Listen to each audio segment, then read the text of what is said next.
So often I get the question, how do you stage a master bedroom intimately and with elegance? Well, with this master bedroom, one of the things that we did is they did not have end tables.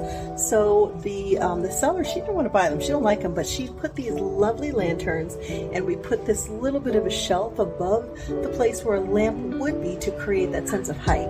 And you know me, you always have to have that big artwork over the bed to kind of really place it. Another thing that she asked was, hey, this is a question I get a lot, what about personal photos?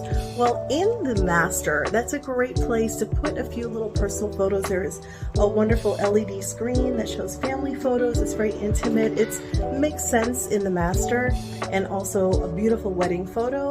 You'll see that a lot of the builders also even have wedding photos of models in theirs. And my favorite creme de la creme what she picked was this soulmates picture, this artwork. Again, elegant, gives you that sense of intimacy and love.